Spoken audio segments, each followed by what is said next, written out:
ओम श्री परमात्मने नमः। अथ श्री विष्णु सहस्रनाम स्तोत्रम्। यस्य स्मरणमात्रेण जन्म संसार बन्धनात् विमुच्यते नमस्तस्मै विष्णवे प्रभविष्णवे। नमः समस्तभूतानां आदिभूताय भूभृते अनेकरूपरूपाय विष्णवे प्रभविष्णवे। वैशम्पायन उवाच श्रुत्वा धर्मान् शेषेण पावनानि च सर्वशः युधिष्ठिरः शान्तनवं पुनरेवाभ्यभाषत। युधिष्ठिर उवाच किमेकं दैवतं लोके किं वाप्येकं परायणं स्तुवन्तः कं कमर्चन्तः प्राप्नुयुर्मानवः शुभं। को धर्मः सर्वधर्माणां भवतः परमो मतः किं जपन्मुच्यते जन्तुर्जन्म संसारबन्धनात्। भीष्म उवाच जगत्प्रभुं देवदेवम् अनन्तं पुरुषोत्तमं स्तुवन्नाम सहस्रेण पुरुषः सततोत्थितः तमेव चार्चयन्नित्यं भक्त्या पुरुषमव्ययं ध्यायन् स्तुवन्नमस्यश्च यजमानस्तमेव च। अनादिनिधनं विष्णुं सर्वलोकमहेश्वरं लोकाध्यक्षं स्तुवन्नित्यं सर्वदुःखातिगो भवेत्। ब्रह्मण्यं सर्वधर्मज्ञं लोकानां कीर्तिवर्धनं लोकनाथं महद्भूतं सर्वभूतभवोद्भवम्। एष मे सर्वधर्माणां धर्मोऽधिकतमो मतः यद्भक्त्या पुण्डरीकाक्षं स्तवैरर्चेन्नरः सदा। परमं यो महत्तेजः परमं यो महत्तपः परमं यो महद्ब्रह्मा परमं यः परायणं पवित्राणां पवित्रं यो मङ्गलानां च मङ्गलं दैवतं देवतानां च भूतानां यो व्ययः पिता यतः सर्वाणि भूतानि भवन्त्यादियुगागमे यस्मिंश्च प्रलयं यान्ति पुनरेव युगक्षये तस्य लोकप्रधानस्य जगन्नाथस्य भूपते विष्णोर्नाम सहस्रं मे शृणु पापभयापहम्। यानि नामानि गौणानि विख्यातानि महात्मनः ऋषिभिः परिगीतानि तानि वक्ष्यामि भूतये। ॐ विश्वं विष्णुर्वषट्कारो भूतभव्यभवत्प्रभुः भूतकृद्भूतभृद्भावो भूतात्मा भूतभावनः भूतात्मा परमात्मा च मुक्तानां परमागतिः अव्ययः पुरुषः साक्षी क्षेत्रज्ञोऽक्षर एव च योगो योगविदां नेता प्रधानपुरुषेश्वरः नारसिंहवपुः श्रीमान् केशवः पुरुषोत्तमः सर्वः शर्वः शिवस्ताणुर्भूतादिर्निधिरव्ययः सम्भवो भावनो भर्ता प्रभवः प्रभुरीश्वरः स्वयंभूः शम्भुरादित्यः पुष्कराक्षो महास्वनः अनादिनिधनो धाता विधाता धातुरुत्तमः अप्रमेयो हृषीकेशः पद्मनाभो मरप्रभुः विश्वकर्मा मनुस्त्वष्टा स्थविष्ठः स्थविरो ध्रुवः अग्राह्यः शाश्वतः कृष्णो लोहिताक्षः प्रतर्दनः प्रभूतस्त्रिककुब्धाम पवित्रं मङ्गलं परम्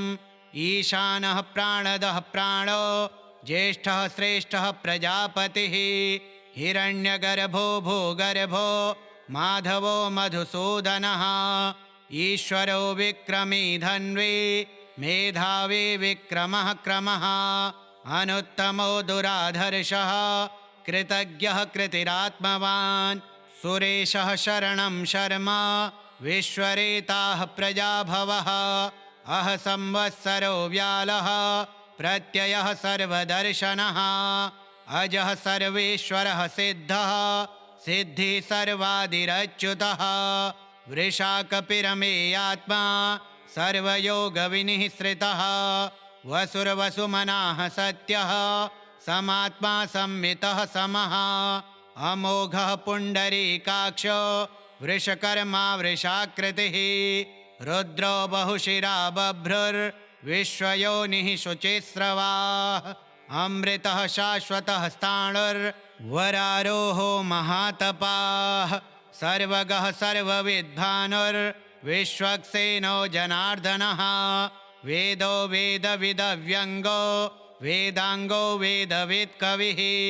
लोकाध्यक्षः सुराध्यक्षो धर्माध्यक्षः कृताकृतः चतुरात्मा चतुर्व्यूहश्चतुर्दंष्टश्चतुर्भुजः भ्राजिष्णुर्भोजनं भोक्ता सहिष्णुर्जगदादिजः अनघो विजयो जेता विश्वयोनिः पुनर्वसुः उपेन्द्रो वामनः प्रांशुरमोघः शुचिरोर्जितः अतीन्द्रः संग्रहः सर्गो धृतात्मा नियमो यमः वेद्यो वैद्यः सदा योगी वीरः माधवो मधुः अतीन्द्रियो महामायो महोत्साहो महाबलः महाबुद्धिर्महावीर्यो महाशक्तिर्महाद्युतिः अनिर्देश्य वपुः श्रीमान् मेयात्मा महादृधृक् महेश्वासो महीभर्ता श्रीनिवासः सतां गतिः अनिरुद्धः सुरानन्दो गोविन्दो गोविदाम्पतिः मरीचिर्दमनो हंसः सुपर्णो भुजगोत्तमः हिरण्यनाभः सुतपाः पद्मनाभः प्रजापतिः अमृत्युः सर्वदृक्सिंहः सन्धाता सन्धिमा स्थिरः अजो दुर्मर्षणः शास्ता विश्रुतात्मा सुरारिः गुरुर्गुरुतमो धाम सत्यः सत्यपराक्रमः निमिषो निमिषहस्रग्वी वाचस्पतिरुदारधीः अग्रणीर्ग्रामणीः श्रीमान् न्यायो नेता समीरणः सहस्रमूर्धा विश्वात्मा सहस्राक्षः सहस्रपात् आवर्तनो निवृत्तात्मा संवृतः संप्रमर्दनः अह संवर्तको वह्निरनिलो धरणीधरः सुप्रसादः प्रसन्नात्मा विश्वधृग्विश्वभुग्विभुः सत्कर्ता सत्कृतः साधुर्जह्नुर्नारायणो नरः असंख्येयो प्रमेयात्मा विशिष्टः शिष्टकृच्छुचिः सिद्धार्थः सिद्धसङ्कल्पः सिद्धिदः सिद्धिसाधनः वृषाहि वृषभो विष्णुर्वृषपर्वा वृषोदरः वर्धनो वर्धमानश्च विविक्तः श्रुतिसागरः सुभुजो दुर्धरो वाग्मी महेन्द्रो वसुदो वसुः नैकरूपो बृहद्रूपः क्षिपिविष्टः प्रकाशनः ओजस्तेजोद्युतिधरः प्रकाशात्मा प्रतापनः ऋद्धः स्पष्टाक्षरो मन्त्रश्चन्द्रांशुर्भास्करद्युतिः अमृतांशोद्भवो भानुः शशबिन्दुः सुरेश्वरः औषधं जगतः सेतुः सत्यधर्मपराक्रमः भूतभव्यभवन्नाथः पवनः पावनो नलः कामः कामकृत्कान्तः कामः कामप्रदः प्रभुः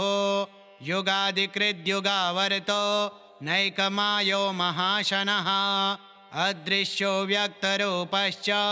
सहस्रजिदनन्तजेत् इष्टो विशिष्टः शिष्टेष्टः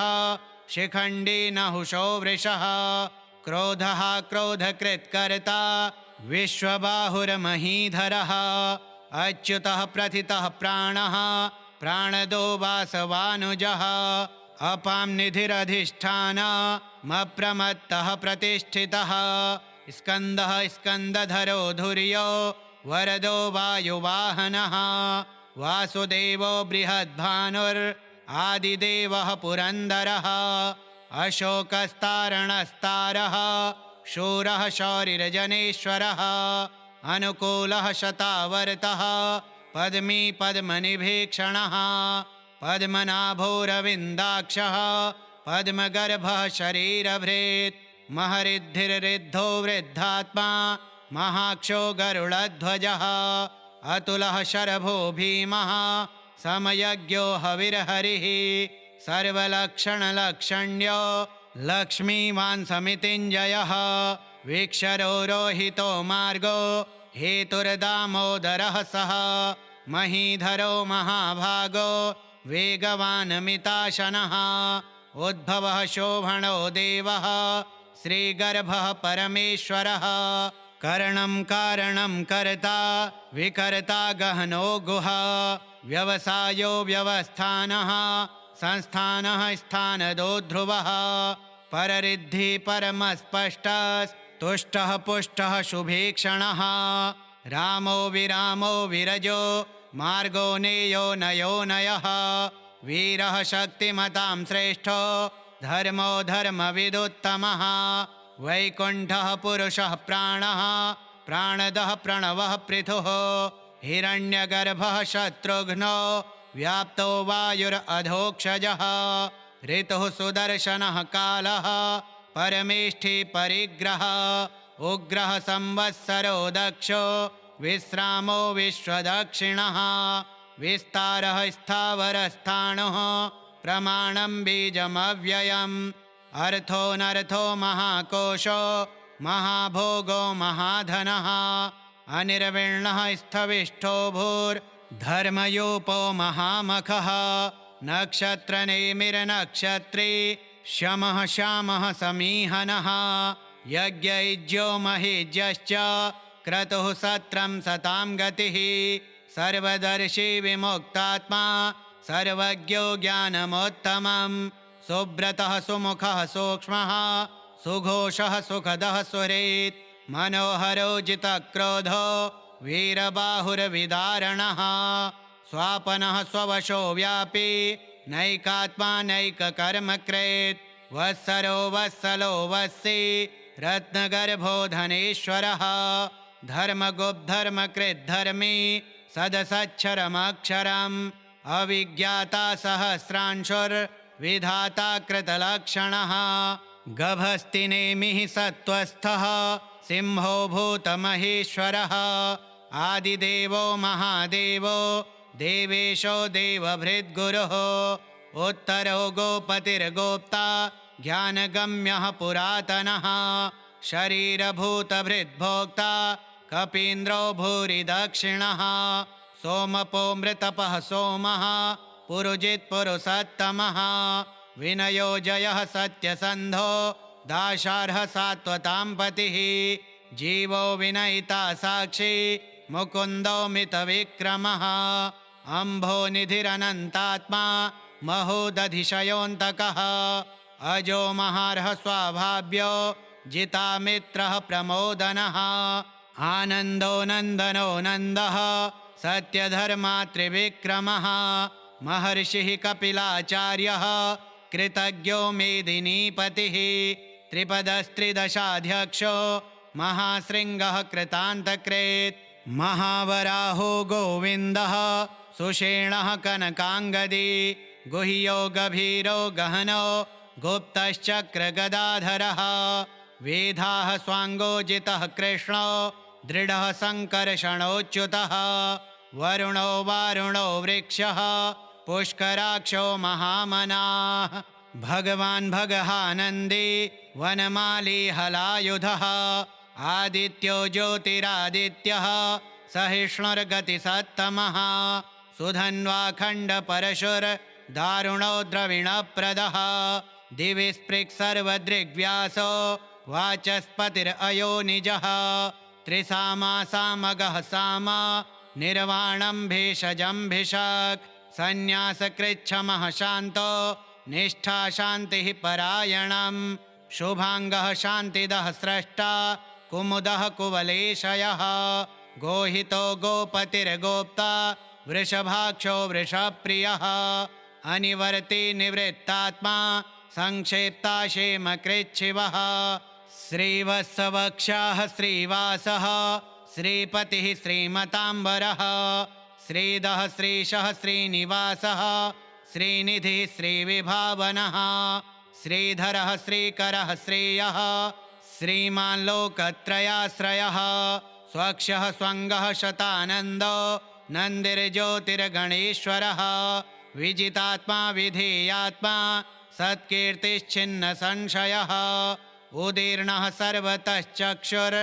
अनीशः शाश्वतस्थिरः भूषयो भूषणो भूतिर्विशोकः शोकनाशनः अर्चिष्मान्नर्चितः कुम्भो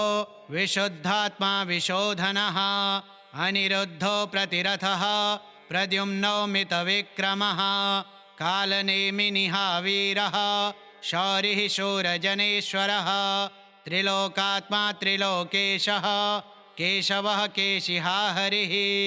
कामदेवः कामपालः कामी कान्तः कृतागमः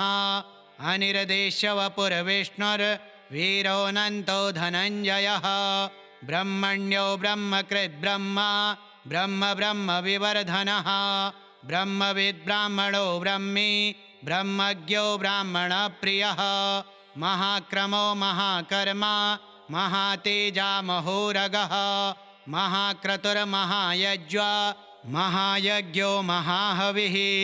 स्तव्यः स्तवप्रियः स्तोत्रम् स्तुतिः स्तोतारणप्रियः पूर्णः पूरयिता पुण्यः पुण्यकीर्तिरनामयः मनोजवस्तीर्थकरो वसुरेता वसुप्रदः वसुप्रदो वासुदेवो वसुर्वसुमनाहविः सद्गतिः सत्कृतिः सत्ता सद्भूतिः सत्परायणः शूरसेनो यदुश्रेष्ठः सन्निवासः सुयामुनः भूतावासो वासुदेवः सर्वासु निलयो नलः दर्पः दर्पदो दृप्तो दुर्धरोऽथा पराजितः विश्वमूर्तिर्महामूर्तिर्दीप्तमूर्तिरमूर्तिमान् अनेकमूर्तिरव्यक्तः शतमूर्तिः शताननः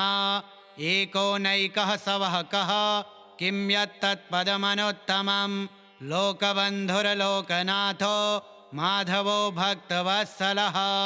सुवर्णवर्णो हेमाङ्गो वराङ्गश्चन्दनाङ्गदी वीरः विषमः शून्यो घृताशीरचलश्चलः अमानी मानदो मान्यो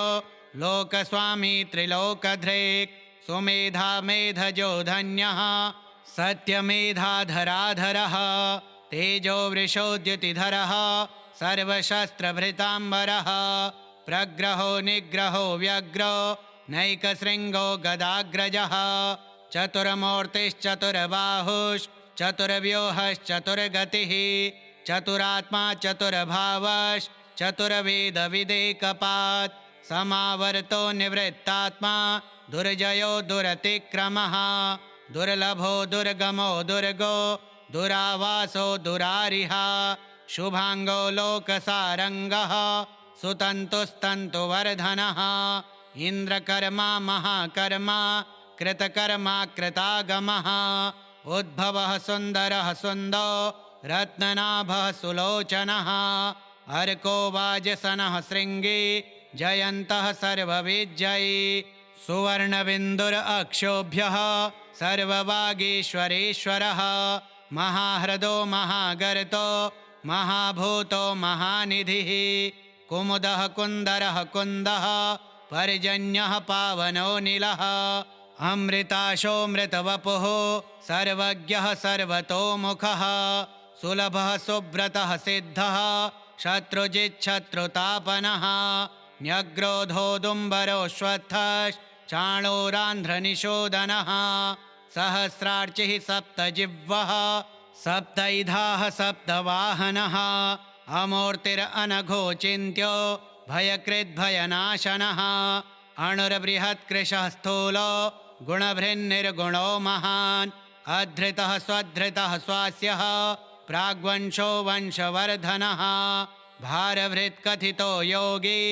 योगीशः सर्वकामदः आश्रमः श्रमणः श्यामः सुपर्णो वायुवाहनः धनुर्धरो धनुर्वेदो दण्डो दमयिता दमः अपराजितः सर्वसहो नियन्ता नियमो यमः सत्त्ववान् सात्विकः सत्यः सत्यधर्मपरायणः अभिप्रायः प्रियार्होर्ह प्रियकृत्प्रीतिवर्धनः विहाय स गतिर्ज्योतिः सुरुचिरहुतभुग्विभुः रविर्विरोचनः सूर्यः सविता रविलोचनः अनन्तो हुतभुग्भोक्ता सुखदो नैकजोऽग्रजः अनिर्विण्णः सदा मर्षि लोकाधिष्ठानमद्भुतः सनातनतमः कपिलः कपिरप्ययः स्वस्तिदः स्वस्तिकृत् स्वस्ति स्वस्ति भुक् स्वस्ति दक्षिणः अरौद्रः कुण्डली चक्री विक्रम्योर्जितशासनः शब्दातिगः शब्दसः शिशिरः शर्वरीकरः अक्रूरः पेशलो दक्षो दक्षिणः शमिणाम्बरः विद्वत्तमो वीतभयः पुण्यश्रवणकीर्तनः उत्तारणो दुष्कृतिः पुण्यो दुःस्वप्ननाशनः वीरः रक्षणः सन्तो जीवनः पर्यवस्थितः अनन्तरूपोऽनन्तश्रीर्जितमन्युर्भयापः चतुरस्रो गभीरात्मा विदिशो व्यादिशो दिशः अनादिर्भूर्भुवो लक्ष्मीः सुवीरो रुचिराङ्गदः जननो जनजन्मादिर्भीमो भीमपराक्रमः आधारनिलयो धाता पुष्पहासः प्रजागरः ऊर्ध्वगः सत्पथाचारः प्राणदः प्रणवः पणः प्रमाणं प्राणनिलयः प्राणभृत् प्राणजीवनः तत्त्वं तत्त्वविदेकात्मा जन्म मृत्युजरातिगः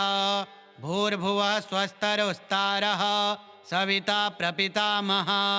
यज्ञो यज्ञपतिर्यज्वा यज्ञाङ्गो यज्ञवाहनः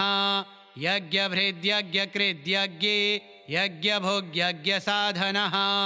यज्ञान्तकृद्यज्ञगुह्य मन्नमन्नाद एव च आत्मयोनिः स्वयं जातो वैखानः सामगायनः देवकीनन्दनः स्रष्टा क्षितेशः पापनाशनः शङ्खवृन्नन्दके चक्रे शारङ्गधन्वा गदाधरः रथाङ्गपाणिरक्षोभ्यः सर्वप्रहरणायुधः सर्वप्रहरणायुध ॐ नम इतीदं कीर्तनीयस्य केशवस्य महात्मनः नाम्नां सहस्रं दिव्यानाम् अशेषेण प्रकीर्तितं य इदं शृणुयान्नित्यं यश्चापि परिकीर्तयेत् नाशुभं प्राप्नुयात् किञ्चित् सोमुत्रेह च मानवः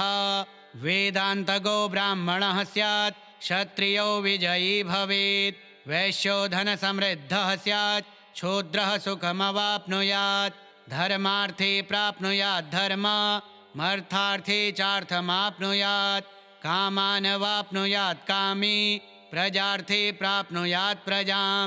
भक्तिमान्यः सदोत्थाय शुचिस्तद्गतमानसः सहस्रं वासुदेवस्य नाम्नामेतत् प्रकीर्तयेत् यशः प्राप्नोति विपुलं ज्ञातिप्राधान्यमेव च अचलां श्रियमाप्नोति श्रेयः प्राप्नोत्यनोत्तमं न भयं क्वचिदाप्नोति वीर्यं तेजश्च विन्दति भवत्यरोगो द्युतिमान् बलरूपगुणान्वितः रोगार्तो मुच्यते रोगात् बद्धो मुच्येत बन्धनात् भयान्मुच्येत भीतस्तो मुच्येतापन्न आपदः दुर्गाण्यति तरत्याशो पुरुषः पुरुषोत्तमं स्तुवन्नाम सहस्रेण नित्यं भक्तिसमन्वितः वासुदेवाश्रयो मर्त्यो वासुदेवपरायणः सर्वपापविशुद्धात्मा याति ब्रह्म सनातनं न वासुदेवभक्तानाम् अशुभं विद्यते क्वचित् जन्म मृत्युजरा व्याधि भयं नैवोपजायते इमं विस्तवं मधीयानः श्रद्धा भक्ति समन्वितः युज्येतात्मसुखक्षान्ति श्रीधृति स्मृतिकीर्तिभिः न क्रोधो न च मात्सर्यं न लोभो नाशुभा मतिः भवन्ति कृतपुण्यानां भक्तानां पुरुषोत्तमे द्योः स चन्द्रार्कनक्षत्रा खं दिशो भूर्महो दधिः वासुदेवस्य वीर्येण विधृतानि महात्मनः ससुरासुरगन्धर्वं स यशोरगराक्षसं जगद्वशे वर्ततेदं कृष्णस्य सचराचरम् इन्द्रियाणि मनोबुद्धिः सत्त्वं तेजो बलं धृतिः वासुदेवात्मकान्याहुः क्षेत्रं क्षेत्रज्ञ एव च सर्वागमानाम् आचारः प्रथमं परिकल्पते आचारप्रभवो धर्मो धर्मस्य प्रभुरच्युतः ऋषयः पितरो देवा महाभूतानि धातवः जङ्गमाजङ्गमं चेदं जगन्नारायणोद्भवं योगो ज्ञानं तथा साङ्ख्यं विद्याः शिल्पादिकर्म च वेदाः शास्त्राणि विज्ञानम् एतत्सर्वं जनार्दनात् एको विष्णुर्महद्भूतं पृथग्भूतान्यनेकशः त्रीन् लोकान् व्याप्य भूतात्मा भुङ्क्ते विश्वभुग्व्ययः इमं विस्तवं भगवतो विष्णोर्व्यासेन कीर्तितं पठेद्य इच्छेत् पुरुषः श्रेयः प्राप्तुं सुखानि च विश्वेश्वरमजं देवं जगतः प्रभवाप्ययं भजन्ति ये पुष्कराक्षं न ते यान्ति पराभवम् ॐ तत्सदिति श्रीमहाभारते शतसाहस्र्यां संहितायां वैयासिक्यामानुशासनिके पर्वणि भीष्मयुधिष्ठिरसंवादे श्रीविष्णोर्दिव्यसहस्रनामस्तोत्रं श्रीविष्णोर्पणमस्तु। हरि ओम तत्सत् हरि ओम तत्सत् हरि ओम तत्सत्।